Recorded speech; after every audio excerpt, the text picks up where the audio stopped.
Welcome to Breaking Par with Bernard Sheridan, the golf podcast that interviews the best and brightest minds in the golf industry.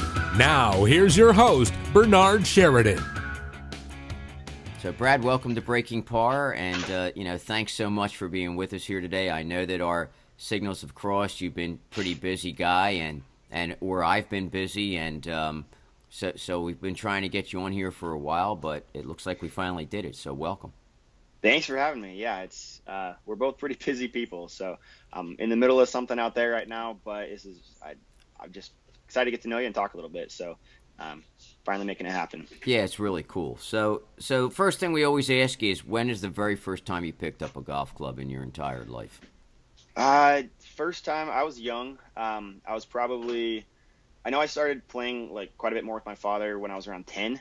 We did a lot of bowling before that, and then realized that around here it's probably cheaper just to play golf, believe it or not. So started that young, and then when I picked it up, I had a sandwich. I didn't get rid of that sandwich until like a month or two ago. Used a sandwich since then, and I would hit it around my house for about an hour every day just after school. So started relatively young, but then just hit it really, really hard. And got really hooked then. Yeah, there was one summer I played just about every day. I'd play anywhere from 18 to 40 plus holes. There was just a little small course relatively nearby. I had my parents drop me off in the morning, and I just go around, play with people. I got hooked.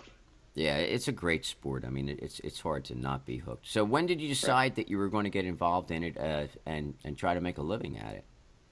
Yeah, that was about it was in November of 2016.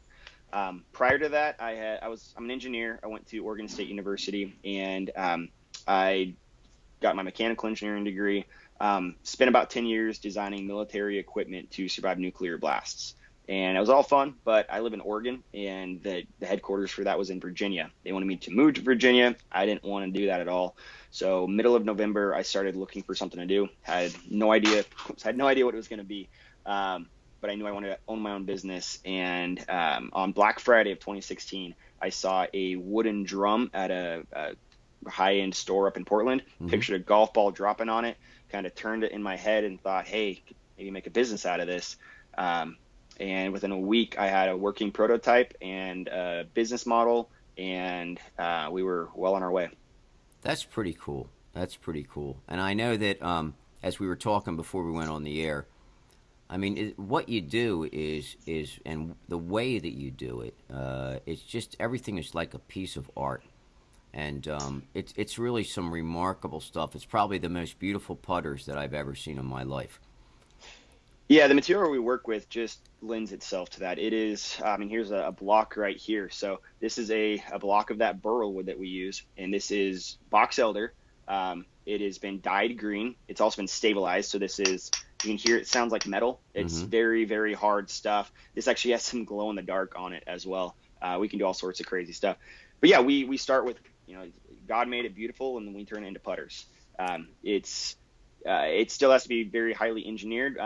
But I kind of got the idea. I knew we had one of the best burlwood suppliers right here 10 minutes away from where this shop currently is, which is in my hometown. And I knew it would make gorgeous putters. I hadn't done all the science and all the engineering that we've done since to realize how perfect of a material it is for a putter as well. So not only is it absolutely gorgeous, but from a functionality standpoint, honestly, it outperforms most putters out there. Which is really pretty cool. I mean, and because I think that putters in general, they have to have a certain look, and right. and I know that clubs are like that too, but I think that putters are like that more than anything. And if you look down on that thing and you don't like the way that it looks, then the rest of it doesn't matter. I mean, it can feel great, it can roll the ball really good, but if you just can't stand the way it looks and the way it sets up, you're not going to be happy with it. So some of the things that you do, give us a rundown of what the process is. I mean, you find you have the wood. So then from there, where does it go? I mean, there's got to be a tremendous amount involved here. Yeah, there really is. So I'll let me just grab some real quick. So we will start with wood like this. This is just regular wood dried. This is maple burl, and we'll take this. We have to dry it to like 3% moisture content, and then we stabilize it, which means we take all the places where air and water could normally go is now replaced with a hardener, so that water can't ever get back in. That's what keeps this thing weatherproof, waterproof, all that. We dye it during that process as well, and then what's cool is this piece was actually sent to us by a customer. It's Canadian maple that they had, and so we turned wood from their house into a putter for them. So we can take wood from anywhere, and then we get it to this form. Once it's in this form, what we have to do is each block we have to analyze the density of it so that we can hit the proper weight. So once we know the density of this, we know what the ultimate volume is going to be of the final putter, and we know we have to put up to 8 different weights inside of there. We know what our target weight for the we essentially have to do a lot of calculations on how much for the final putter is going to be wood, how much is going to be the internal weights, and then do a calculation to figure out how much weight do we have to put in. And on our live edge ones, I'll show you some of those later, where we literally keep that crazy bump on the side, we actually have to weigh a hole. So with something like this, we don't know what the final volume is going to be, and so in order to get to hit the final weight that we need, we have to know, okay, we're adding 30 grams of weight or 40 grams of weight, but we're cutting a 7-gram hole, and so we really only have 23 grams of weight getting added to the putter. Things like that, where it's so complex. We patented the process because it's such a complex process that gets it weighted, and then I think we just sanded them all. We'll split the block, add the weights, put everything back together, line it up so perfectly that some of the putters that we do, you can't see the seam at all, to the point where, like, I've told people, look, if you can find the seam on that, I'll give you the putter. Like, it's becomes invisible on a lot of the ones we do. And then we'll shaft it up. We can do whatever loft, lie, weight, balance, any of that. It's all even more customizable than any other putter out there, just because we're hand making each one, and we can change the shaft no matter what you want. We can make it happen on one of our putters. And then whatever, we got a lot of our custom grips. We can do crazy shafts. What we're doing when we're making these putters is making something that it's kind of an extension of your soul almost. It's something that is just so much about who you are. So a lot of times I'll spend 20 minutes with somebody on the phone talking about what their interests are, what their personality is, their character, and then I will help them choose what dyes to put in that wood. Whether it's like a green dye with a kind of a yellowish green glow in the dark or whatever. What school did you go to? What business do you run? We can put logos on it all day. Like, how can we make this putter so obviously yours that it just kind of becomes your pride and joy on the golf course? That's our ultimate goal in making these putters. Now, how did you decide? You have an engineering background, of course. So how did you come into the dimensions of it and finding the exact weight that it should be, and how to get it to perform its best, and where the weighting should be in the putter? And just let me mention this real quick before you answer that. For those of you who are listening to this on our podcast, you definitely want to watch this on the video, on the YouTube channel too, because Brad is of course showing us some of these putters, raw wood, things like that. You don't want to miss that part of it. So just hop up, just go to YouTube, type in Bernard Sheridan, and you will find my channel, and this will be on there within a few days after this podcast is released, and you'll be able to see the video version. So go ahead and I'm sorry to interrupt, but I just didn't want the listeners to kind of like, because we do have some listeners who just listen and they don't realize that they can watch video of this, and this is a show they don't want to miss on video. I mean, that's for sure. Of course. Our putters are very visual. So the question being, how did I know what? Yeah, matters, how did you come up with all the dimensions? All? What I mean, was there testing? Yeah. I mean, there had to be a lot to go through that. I mean, and you said you've only been doing this since 2016, so. Right, end of the year of 2016. So, but before that, I literally designed military equipment to survive a nuclear blast. So I designed like massive pieces of equipment. If a nuke hits it, I would design it so that the shock and vibration would be controlled so that it wouldn't get destroyed. So I have an inherent understanding of shock and vibration that surpasses anybody else in the golf industry, just by the fact that I'm an expert in shock and vibration. Sure. There's very few people in the world that can say that, and I do consulting for all sorts of people like twice my age. I had a really good teacher. I'm not saying I'm inherently a genius. I just had a guy who has a PhD from MIT taught me everything I knew. So I got the idea on Friday, Black Friday of 2016. On Saturday, I built a website. On Sunday, I built my first designs.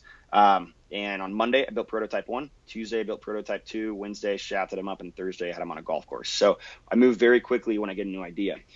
We started with just a kind of a basic block idea. Actually, this one's kind of one here. So just kind of a simple block is what we started with. This has weights inside of it, but just a really simple piece. And then we started going to kind of more complex shapes where, this one doesn't conform to the rules of golf. We found that out the hard way, but we changed stuff, and now we have ones that do conform. But you can also see on this one, there's weights inside of it. Oh, so yeah. You can see how we do some of that. This one just has a clear base. Normally we'd put the wood back on, but we want to be able to show people, look, there's a lot going on in here. When it comes to why this pattern works, so there's such a different density between the stabilized wood and the internal weights. So what happens is, if you picture a ball striking right here, picture a shock wave going out and hitting each one of those weights and bouncing back. If you hit it on the center, there's symmetry, and so it hits all the weights at the same time, and it comes back, and that creates low frequencies. When there's symmetry in nature, when there's symmetry in systems, low frequencies are present. If you're off center of that, now you are hitting here, and you're going to hit one weight before the next, right? And so it's going to kind of cascade back and forth, and now you're creating your frequencies skyrocket, essentially. Higher frequencies feel sharper on your hands. So when something feels pure and smooth, that just means it has really low frequencies. When it is really sharp on your hands, it means it's got really high frequencies. It's as simple as that. Because we have two different densities inside our putters in a symmetrical pattern, it amplifies that effect. And so, that works beautifully. That's why these things work. So again, I'm taking my knowledge from what I did since like 2006 really, and turning that into something where on the outside it looks simple and gorgeous and just looks like wood, but on the inside we've got this is a patent pending technology that no one else has ever done. That's why people are messaging me. Like, you can check out our reviews online, bradleyputters.com/reviews. You can check out what these people are saying about our putters. They are game changing, honestly. That's one of the most common words people say about them, is they're truly game changing. Now, how is the MOI on these putters compared to other putters that are high MOI putters out there? So there's really high MOI putters that are honestly ugly as sin. I know. I've done So what I did was I did calculations on how much does MOI actually matter. And what I found out was that MOI matters to a point. It matters in that if you have just a really thin blade, you better have that be a full toe hang putter to swing it around, because you're going to get very little benefit from MOI. On an off-center hit that's like a centimeter off-center, you're going to lose like 90% of the energy to the face twisting. Right. So the face twisting is the problem. That's why you want a high moment of inertia, so the face doesn't twist. Correct. But there's a diminishing return. So it's not just a linear, like, oh, well, a higher MOI is always better. It's very much a curve, so that if you have next to no MOI, a little bit more is going to help a lot. If you have a high MOI, a little bit more is not going to help you at all. Right. And so what I found is that on our putters, we have plenty, and we have better than something of a similar size, because our internal weights are a higher density than steel. And so what we can do, like, for example, on this putter that I'm showing you here, we can put weights far back so that the front of the face has very little of the weight, most of the weight's in the rear, and that allows us to really control the MOI, so that it looks like it's just a simple shape, but really we put the weights in a place to maximize the MOI. I had people, my first year at the PGA show, when we were 2 months old, we had people think like, there's no way these can be conforming. Like they feel way too smooth, but it's just because we're able to really put the high density weights so far away from the striking point, because the wood itself is so low density. Yeah, now, but the hardness on it is close to brass, so it's still very hard. It's got a soft feel, but it's not like you're hitting a pillow. It's really like it's just a warm feel. So then, and that probably translates into a much better touch and distance control due to that feel Exactly. that's coming up into your hands, and now you can feel what's happening more, and almost like feel the ball sitting on the face longer. Right. So in a putt, there's two important things. There's distance and direction. Yeah. That's really it. Everything else comes down to reading it. You're not applying spin. It's not an iron. There's no side spin on putts. Like you're not doing hardly anything other than distance and direction. If you can control those two, you're going to be fine. To control distance, you want the softest putter possible. So think of it this way. If you're hitting something with like a block, say you're hitting a golf ball with a block of steel, it's going to go 20 yards. If you hit it with the same hardness with a pillow, it might go 1 yard, right? So now the way I kind of explain it is if you break up that, like how hard you hit it into 10 pieces, if you hit it just like 1 unit less with a steel putter, now rather it's going to 20 yards, it's going to go it would go 18 yards if you're breaking it up into 10. Whereas if you're doing it with a pillow, you're hitting it and you do it and it only goes a foot, and then it's going 10% less on that. Well, now it's going 0.9 of a foot. So all that kind of confusing stuff to say. A softer putter, you have more resolution, so to speak, on you can hit it harder and it doesn't go as far, which means you can control your distance better. Does that make any sense? Yeah. Okay. Absolutely. So you want as soft of a putter as possible. Now the problem is, if you think of those like kind of Odyssey white hot putters, the entire face feels soft, and that people think that's great. It sells a lot of putters when you're at the PGA Superstore. Problem is, if you miss the sweet spot, physics tells us the face has to twist. It just has to. A high MOI might prevent that a little bit, but it still has to twist some. And so twisting, one thing it does is it robs you of speed because there's energy going into twisting it. The other thing it does is it hits it offline, left or right. So that's the direction thing. Sure. So you need to know you're actually hitting the middle of the face. With our putters, left field I talked about, if you find that perfect sweet spot, there is a very, very minute sweet spot on these things. If you hit that, it feels fantastic. If you miss it, you know exactly where you missed it because there's so much character with the wood grain and the symmetric weights internally placed that you build such a relationship, honestly, with your putter that you know exactly where everything's at. Like, oh, I hit that exactly at this spot, and you can fine tune it almost during your round. You know that you're hitting the sweet spot. It gives you that feedback. So you can control the distance because the wood itself is softer than steel, and then you can control the direction because you can actually feel you hitting the sweet spot. Sure. So it's kind of like with irons, like the difference between a cast and a forged club. A forged, you're going to have so much more feel than you are on a cast club. You could hit it a little bit off on a cast club, and you don't even realize that you hit it off. Right. Yes, and even more than that, on a forged iron, mid-handicap, high-handicappers really can't use them because they're not forgiving at all. Right. These ones, you get the benefit of the feel, but because you still have the high moment of inertia, you don't lose any of the forgiveness. Right. That's what is like the best of both unique worlds about our putters. Yeah. Exactly. That's why this material really is a super material in the putter world. It looks cute. It looks pretty. It looks novel, like a novelty. It's not. It's truly novel. It's truly a we have people shooting. I had a guy that just messaged me a couple days, like he shot a 66 with it, one of the best rounds he's had ever had, and he had just gotten the putter. So yeah, they are not just for wall hanging; they are for beating your buddies. Yeah, well, it's even nicer when you're doing it with a piece of art. I mean, that's just like it's just really cool. So from the start, like let's say if I called you and I said, Brad, I really want to get a putter. So what is the actual time frame that it takes from conception to delivery? It depends. So it's anywhere from 2 weeks to 2 months. If you are picking so here's a finished head where we have already put the weights in. We've already done everything. Like this one has all the weights inside of it. This checkmate shape is the iteration past this first one. So you can see we've gotten a little bit better, a little bit smoother. If you're getting one of these, it's probably less than 2 weeks because all we have to do at this point is shaft it and grip it and ship it off. If you are getting one that is just in block form, so you've chosen, I really like that block and I want it to be this shape, that's where you're looking at 2 to 3 weeks generally. And then if you are saying, I want something totally new with new colors, or I want to send in my own wood or do any of that, that's when it can be 1 to 2 months. Okay, and that makes sense. So what are the designs that you have? Are they all mallet putters? No, we do blades as well. I'm going to start. Let's see. bring you into our shop here. We're in the middle of construction. So that behind me there is a giant TrackMan simulator. So we are in the pro. I'll show you that in a second. Let me see if I can.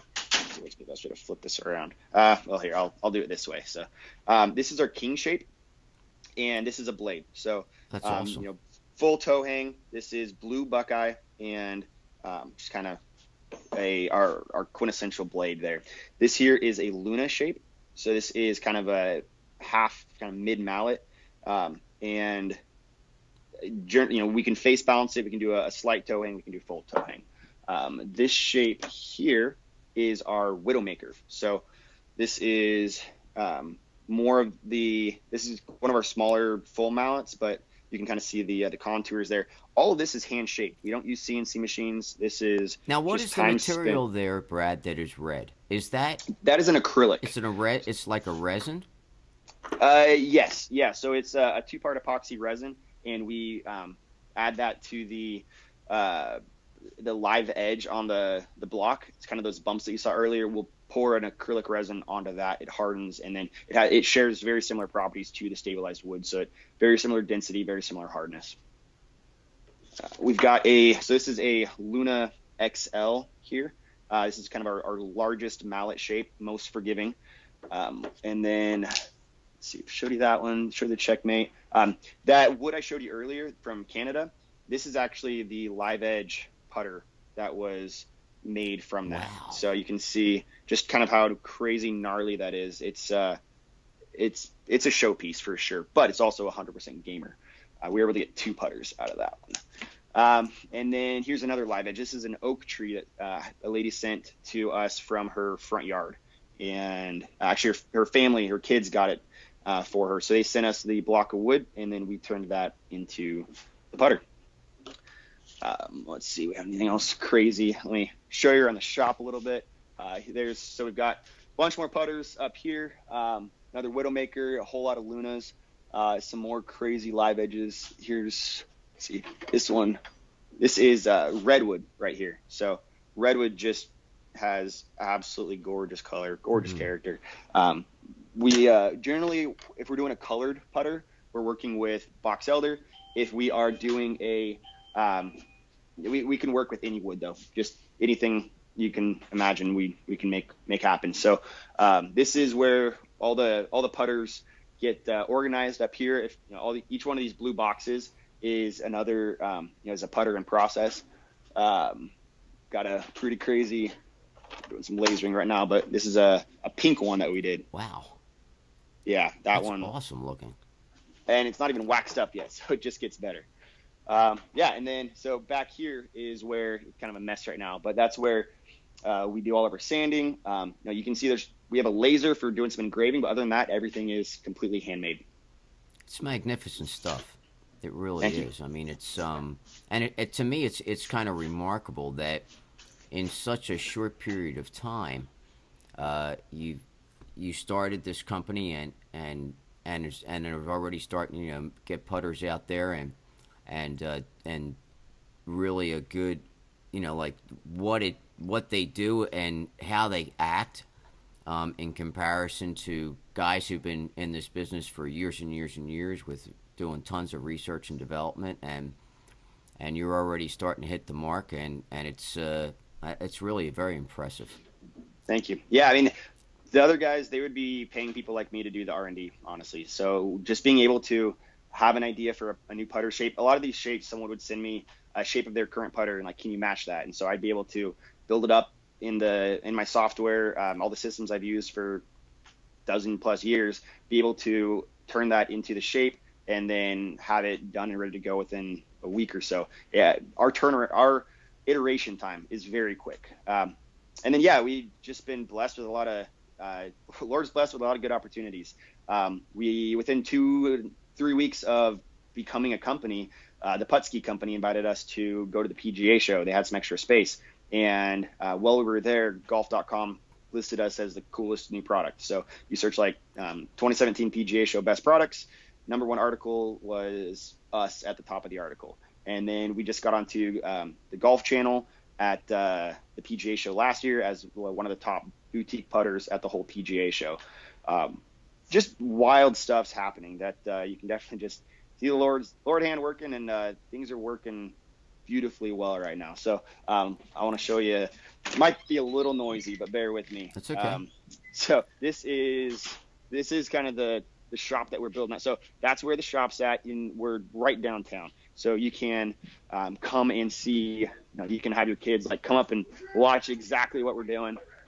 Here's our head cover wall, and then over here is, let's see, we got some merch stuff, and then totally a mess in here right now because we are in the middle of constructing this. So this is right back there is going to be the screen. You can kind of see. So let's see, it's dark, but this massive thing here is the going to be a massive TrackMan simulator, and then we are literally on Main Street. So this is downtown Grants Pass right here. Nice. Yeah. So we're very much trying to be an integral part of the community. We're going to be doing a lot of charity events here, just having a cool place for people to hang out. And, you put a pin in the middle of Grants Pass, that's us. That's pretty cool. That's really cool. And it's great that you're able to take your passion and do it every day and then and contribute to golf and I mean it's just some really cool stuff, and as opposed to just worrying about what's going to get hit by nukes and things like that. Yeah, I luckily don't have time. Sometimes I've got a couple guys working for me. So I've got 2 guys full time, 1 guy almost full time. We're close to that, and then another guy part time helping out. And they'll listen to some of that news stuff. I just don't have time for it, honestly. Like we were working till almost 1 last night working on this thing. I've got a family. I worked a ton for the first year plus. I put in anywhere between 10 and 20 hours a day. I knew that I had to make this thing work to be able to support my family, and we needed to go fast. And now that things are moving along, we've got good accounts, we've got crazy good reviews. Now we reserve working late for when we're like actually doing construction or something new. But yeah, we're busy and we're hustling. There's meeting all sorts of cool people. We've got some pretty big celebrity announcements coming up. Playing golf with some. What's fun about this business is I get to meet really cool people that just love the game of golf, and a lot of our business meetings are out playing. So yeah, I played with some really big, cool, nice celebrity people that they're just fun to be able to get to meet them and then go around and now that I'm an okay golfer. I shoot in the 70s on average, but that's a little bit better than okay. I mean, there's not a lot of people who are single digit. I'm funny because I don't have an official handicap. I just use an app because I play so many different courses. I don't really have a good home course because I'm always playing with somebody new in a different place, like Sure. Bermuda or Florida or whatever. My app last said that I was like a 10.8 or something, but every round I played, I was shooting like 63 on my net. I'm like, that doesn't make any sense. So no, I'll shoot. I shot my best round ever. I shot a 73 on a par 72 2 rounds ago. It's a relatively easy course, but I'm you own a golf company, you can't suck. Yeah, no, you're right. You definitely can't. You got to be a good player because you're going to be playing with people and you're showing them your product and you're talking business with them and if you're a good player, that's going to make them even more interested in your product because they know that you know a lot about the game, and because if you didn't, you wouldn't be able to play as well. So, No. So give us an idea of your average price point here. Yeah. So average price point right now, when someone's customizing something, adding, really making it their putter, it's in the $800 range. When they're buying just something off of the website that isn't fully custom, is relatively standard, so to speak, it's in the $500 to $600 range. Mm-hmm. And we're working on coming out with a line that'll be just really, really standard. That'll match more of the $395 kind of pricing. Right, like the Scotty Cameron stuff. Yeah, and the stock Scotty Cameron. That's right. The fact that we can possibly even match him on his price point when he's making tens of thousands of putters. They're fantastic putters. It's just people think that those are like the real Scotty Camerons. The real Scotty Camerons that are like actual, the custom ones, those start out at $3,000 and go up from there. Sure, of course. That's what we're actually competing with. But we also want our putters to be in as many people's hands as possible. So, we'll sell really expensive putters, but we also want to be able to make a line that is just more accessible. We're not ever, we're not cheap. What we do is something that's really special. And if somebody wants this, like, you can always go out and get a Scotty at your pro shop, and that's great. They're really good putters. But if you want something special like this, that is truly an art piece, then you're ready to spend some money and have Absolutely. an investment that is actually means something. And the other thing we get excited about is just about every putter out there, I know the person who has it. Like, I've either talked with them on Instagram or over the phone or met them in person. I actually, like, if I've had, just oddly, I've had some kids like, oh yeah, my dad's got one, and I really want a free one. Kids ask for free stuff all the time. It's silly. But I'll say, oh, who's your dad? And like, it's not someone who has one of my putters, because I know everybody that has one of my putters. Right. Just the fact that, like, but I've had a few times where someone's like, oh yeah, I tried one of your putters over this place. Whose was it? Oh, it was Felix's. Oh, that's awesome. Like, I just talked to him the other day. It does honestly feel a bit like a family, just because the people that have them are fanatical about them, and I just love talking golf and putters, and so it's fun. It's exciting being in a business that I love. I can work. I mean, I've got a family, so I'm trying to cut back, but I could work 20 hours a day on this and do it with a smile on my face. It's truly a passion of mine. That's great. I mean, it's so good to see people doing what they love, and because you do it better than anybody else when you really love it, because it's you're pouring your heart and your soul into it. It's not just to make a buck, right. And that means that you really care, and right. You're going to come out with a superior product because that's who you are, and you care about it, and it's your soul going yeah. into each piece. Well, and we have a guarantee unlike anything out there. We guarantee you love your putter, because we love it so much. If you don't love it, it's kind of like, why would you have it if you don't love it? Give it back to us. We'll give it to somebody else that will love it. So, it's got to feel unlike anything else. It's better than anything else, but it's something that people have never tried. So to help them feel confident that they will actually, like, they don't have to worry. Yes, you're going to put a lot of money up front, but if you're like, wow, that really sucks, I don't like this, you'll get all your money back, or we'll build you a new one. Like, we realize it feels risky, and so we've taken all the risk out of that. And it's not like, oh, well, what's wrong with it? Like, it's, oh, well, where are your misses at? Or what can we do to, like, I've had, I think 2 or 3 people out of like the hundreds of putters we sent out that needed a fix. So it was the wrong balance for them. They needed toe hang, but they got a face balance or something like that. We switch it out for them, and they're like, wow, I can actually sink putts now. This thing is awesome.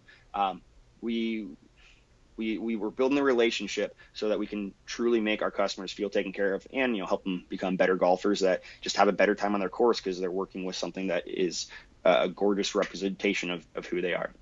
So for the folks out there who are listening, and for the viewers, who I'm sure there's going to be a lot of them, what is the best way for them to go about contacting you, and where they can take a look at some of this stuff? Yeah, BradleyPutters.com is a really good spot. Just revamped it. I built it myself, and it's pretty gorgeous, so pretty proud of it. And you can actually go on there, and you can, click the blue button right at the top of the screen. You can design your own. You can choose all the specs on it, see what it's going to cost you, start budgeting for it, figure out what you like, and then there's a chat window that'll pop up. You can start typing in that. That'll go straight to my phone, and I'll get back to you usually within a minute. You can get to me on Instagram, Bradley Putters. Just search Bradley Putters on Instagram. That's the best way. So website, BradleyPutters.com. Instagram is Instagram.com/Bradley Putters. Awesome. Well, thanks so much for being here. I'm glad that we were finally able to connect and get this in the can. And we wish you all the success in the world. I think that what you're doing is great for the game, and it's just awesome stuff. And as soon as I saw it, I fell in love with them, and I had to get in touch with you because, like I said, I mean, I love golf, but I love art too, and it's all that rolled into one. So until we meet again, what we always say in parting here is do your best to keep it in the short grass. Thanks, Bernard. All right, man. Appreciate it. You've been listening to Breaking Par with your host, Bernard Sheridan. Follow us on Twitter @BreakingPar and on Facebook @Par Breakers Golf Academy. Until next week, try to keep it on the short grass.